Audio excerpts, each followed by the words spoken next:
Hello, welcome to our channel madhav.priyanka vlog। আপনারা সবাই কেমন আছেন?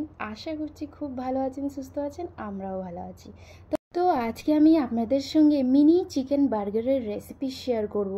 এই রেসিপিটা কিন্তু খেতে অনেক অনেক স্বাদ আর যে কোনো ক্যাফে রেস্টুরেন্টকে হার মানাবে এমন টেস্টের একটা চিকেন বার্গার। তো আমি একটা বাটিতে, এটা হচ্ছে নর্মাল মার্কেটে যে মেয়ো পাওয়া যায় ভেজ মেয়োনিজ, সেটা নিয়েছি 2 চামচ। এবার আমি শিলনোড়ায় এক মুঠের মতন পুদিনা পাতা, ধনিয়া পাতা, কিছুটা রসুনের কোয়া, 2টা কাঁচা লঙ্কা, এগুলোকে ভালোভাবে হালকা একটু জলের ছিটা দিয়ে বেটে নিব। ঠিক আছে, একদম মিহি করে একটা পেস্ট করে নিতে হবে। আপনারা চাইলে এটা মিক্সিতেও করতে পারেন, কিন্তু হাতের কাছে আমার শিলনোড়া ছিল, এই জন্য আমি শিলনোড়াতে তাড়াতাড়ি করে বেটে নিচ্ছি।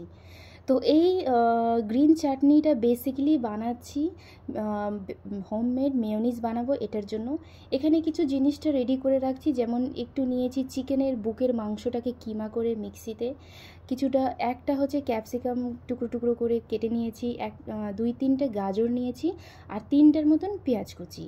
আর আজকে হচ্ছে এই ছোট ছোট যে বান পাওয়া যায় দোকানে, সেটা দিয়েই কিন্তু বার্গারটা বানাবো। আপনারা চাইলে সেম রেসিপিটা বড় বান দিয়েও করতে পারেন। এদিকে আমার এই গ্রিন চাটনিটা বাটা হয়ে গেছে, দেখেন একদম মিহি করে বাটতে হবে আর বেশি জল দেওয়া যাবে না। এবার আমি যে বাটিতে 2 চামচ মেয়োনিজ রাখছিলাম, সেটাতে আমি এই পুরো গ্রিন চাটনিটা তুলে রেখে দিচ্ছি। শুধু হাফ চামচের মতন একটু আলাদা রাখবো, এটা আমার পরে কাজে লাগবে।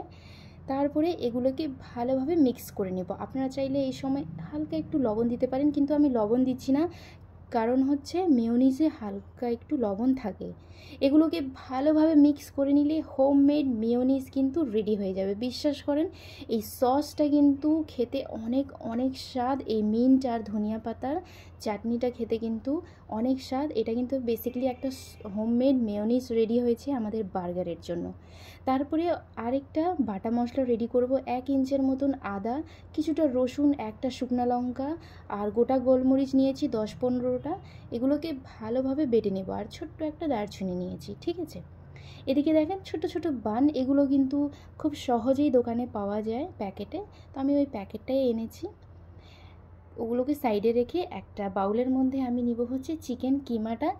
একটা ক্যাপসিকামের কুচি একদম ছোট ছোট করে কুচি কুচি করে নিতে হবে, 2টা পেঁয়াজ কুচি, আর 3টে ছোট ছোট আমার কাছে গাজর ছিল, আমি সেগুলোকে ছোট ছোট করে নিয়েছি। একদম ছোট ছোট টুকরো টুকরো করতে হবে। তারপরে ওই যে গ্রিন চাটনি যেটা ছিল না, ওই যে ধনিয়া পাতা আর পুদিনা, সেটা দিচ্ছি। আর বাটা মশলা আদা রসুন শুকনো লঙ্কা আর গোটা গোলমরিচ, একটা দারুচিনি, ওই বাটাটা দিয়ে 1 চামচের মতন দিব হচ্ছে মেয়োনিজ, স্বাদ অনুযায়ী লবণ দিয়ে এগুলোকে ভালোভাবে মেখে নিতে হবে। একদিকে হাই হিটে আমি তাওয়াটা গরম করে নিচ্ছি, কারণ আজকে এই প্যাটিগুলো কিন্তু আমি তাওয়াতেই ফ্রাই করব। হাত দিয়ে ভালোভাবে মিক্স করে নিতে হবে। ঠিক আছে, ভালোভাবে মিক্স করার পর আমার এদিকে কিন্তু তাওয়াটাও গরম হয়ে আসছে। তাওয়ার মধ্যে আমি দিয়ে দিব হচ্ছে রিফাইন তেল, আপনারা চাইলে বাটার দিয়েও ভাজতে পারেন। এবার দেখেন, হাতে তেল হোক বা জল হালকা একটু লাগায় গোল গোল একটা বার্গারের যেমন প্যাটি হয় না, ঠিক তেমনই একটু মোটা মোটা করে বানিয়ে নিচ্ছি। আপনারা চাইলে বড় বড়ও করতে পারেন, কিন্তু আমি যেহেতু আজকে মিনি বার্গার বানাচ্ছি, এই জন্য প্যাটিগুলো ছোট ছোট করছি। হাতে হালকা একটু জল দিব যাতে এই মিক্সচারটা হাতে লেগে না যায়, এই জন্য। এবার সুন্দর করে হাতে গোল গোল করে শেপ দিয়ে দিব। তো আপনারা এই মিনি বার্গারটা যে কোনো পার্টি ওকেশন বা বাচ্চাদের জন্মদিনে বানালে না, ওরা খুব খুশি হয়ে যাবে, আর বড়রাও কিন্তু অনেক অনেক পছন্দ করবে। রেসিপিটা কিন্তু এতটা ভালো, আর এই বার্গার খেতে কিন্তু অনেক ভালো লাগে। তো তো আপনারা অবশ্যই কমেন্ট বক্সে আমাকে কমেন্ট করে জানাবেন যে আপনাদের কাদের কাদের বার্গার পছন্দ আর কাদের পছন্দ না। আমি কিন্তু বার্গার লাভার, আমার কাছে কিন্তু বার্গার অনেক অনেক ভালো লাগে, এই জন্য আমি আপনাদের সঙ্গে রেসিপিটা শেয়ার করছি। এবার এই প্যাটিগুলো কিন্তু একদম হালকা হিটে 2 পিঠ লাল লাল করে ভেজে নিতে হবে। হাই হিটে ভাজতে যাবেন না, নাহলে উপরে কিন্তু লাল হয়ে যাবে আর ভেতরে কিন্তু যত ভেজিটেবলস আর চিকেন আছে ওগুলো কিন্তু কাঁচাই থেকে যাবে।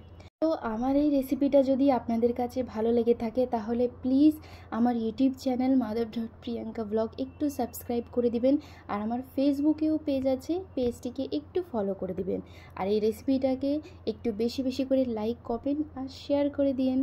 এবার আমি প্যাটিগুলোকে হালকা হিটে মানে যে কোনো হাতা বা চামচের সাহায্যে একটু চেপে চেপে দেখেন ঠিক এইভাবে একটু ভেজে নেবেন, যাতে ভেতরেরটাও ভালোভাবে আমাদের সেদ্ধ হয়ে যায়। ঠিক আছে, এবার কি করতে হবে, প্যাটিগুলোর উপরে, যেহেতু আমার প্যাটিগুলো বার্গারের এই চিকেন প্যাটিগুলো এগুলো ছোট ছোট, এই জন্য আমি গোটা একটা চিজের স্লাইসটা দিচ্ছি না, আমি কেটে কেটে দিচ্ছি। ঠিক আছে, আপনারা এই প্যাটিগুলোকে বড় বড় যদি করেন তাহলে একটা গোটা চিজের স্লাইসগুলো কিন্তু দিয়ে দিবেন। এবার আঁচটা কিন্তু একদম হালকা করে প্যাটির উপরে চিজ দিয়ে দিতে হবে। আপনারা চাইলে ঢাকনা দিয়েও ঢেকে রাখতে পারেন, আমি ঢাকনা দিয়ে ঢাকি না, এমনিতেই চিজগুলো যখন মেল্ট হয়ে যাবে এগুলোকে কিন্তু নামায় নিতে হবে। এবার ওই তাওয়ার মধ্যেই আমি যে বান আছে মানে বার্গারের যে বানটা, সেটাকে দেখেন চাকুর সাহায্যে মাঝখান থেকে একটু কেটে আর ওই তাওয়ার মধ্যে হালকা একটু মানে শেক দিয়ে দিব, মানে তেল বাটার ছাড়া এমনি। এবার ওই তাওয়ার মধ্যেই আমি 1 চামচের মতন রিফাইন তেল দিয়ে একটা টমেটোকে গোল গোল স্লাইস কেটে আর 2টা পেঁয়াজটাকে গোল গোল স্লাইস কেটে কেটে হালকা একটু 1 চিমটির মতন লবণ ছিটায় আমি এটাকে হাই হিটে 2 পিঠ লাল লাল হালকা একটু করে নেব। দেখেন ঠিক এইভাবে, একদম লাল করতে হবে না। এটা আমি কেন করছি, অনেকেরই ধরেন কাঁচা পেঁয়াজ কাঁচা টমেটো খেতে ভালো লাগে না, মানে গন্ধ লাগে, তো সেই ক্ষেত্রে আপনারা এইভাবে করতে পারেন। আর ইনকেস যদি আপনাদের কাছে কাঁচা টমেটো কাঁচা পেঁয়াজ খেতে ভালো লাগে তাহলে আপনারা কাঁচাও দিতে পারেন। তো এবার আমি কি করব, প্রত্যেকটা বানের যে নিচের অংশটা যেটা আছে না, মানে উপরের পার্টটা না নিচেরটা, সেটাতে ওই যে গ্রিন একটা সস বানিয়ে রাখছিলাম হোমমেড মেয়োনিজ, সেটাকে ভালোভাবে চামচ দিয়ে স্প্রেড করে নিতে হবে। তারপরে একটা টমেটো একটা পেঁয়াজ রাখছি, তার উপরে এই চিকেন প্যাটি আর চিজ যেটা ছিল সেটা রেখে তার উপরে আবার একটা টমেটো রেখে আর উপর থেকে বানের যে উপরের অংশটা সেটা দিয়ে ঢেকে দিব। বাস রেডি হয়ে গেছে আমাদের মিনি চিকেন বার্গার। তো আবারও আরেকটা দেখাচ্ছি আপনাদেরকে, আবারও নিচের যে বানের যে অংশটা সেটাতে ওই আপনার হচ্ছে মিন্টের যে মেয়োনিজটা সেটা লাগিয়ে তার উপরে একটা টমেটো পেঁয়াজ রেখে আবার ওই চিজ আর চিকেনের যে প্যাটিটা সেটাকে রেখে আবার তার উপরে একটা পেঁয়াজ আর একটা টমেটো রাখবো, তার উপরে ওই মিন্টের যে সসটা সেটা দিয়ে উপর থেকে ঢাকনা দিয়ে বন্ধ করে দিলেই রেডি হয়ে গেল। তো এটাই ছিল আমার আজকের রেসিপি, আশা করি আপনাদের কাছে ভালো লাগবে। ভালো লাগলে রেসিপিটাকে প্লিজ বেশি বেশি করে শেয়ার করে দিবেন। ভালো থাকবেন, সুস্থ থাকবেন, আমাদের চ্যানেল মাধব.প্রিয়াঙ্কা ব্লগের সঙ্গে থাকবেন। দেখা হবে আবারও আপনাদের সঙ্গে নতুন ব্লগ ভিডিও রেসিপি নিয়ে। Thank you. আর রেসিপিটা কেমন লাগছে প্লিজ আমাকে কমেন্ট বক্সে কমেন্ট করে জানাবেন। আর আপনারা অবশ্যই একবার হলেও ট্রাই করবেন আর কেমন হয়েছে আমাকে জানাবেন। তো একটা বার্গার আমি আপনাদেরকে একটু সামনে থেকে দেখাচ্ছি, দেখেন কতটা চিজি আর চিকেনের যে প্যাটিটা খুব সুন্দর সেদ্ধ হয়েছে আর এই সসের কারণে খেতে কিন্তু অনেক অনেক স্বাদ। তো আমি দেখা করব আপনাদের সঙ্গে নেক্সট ব্লগে। টাটা।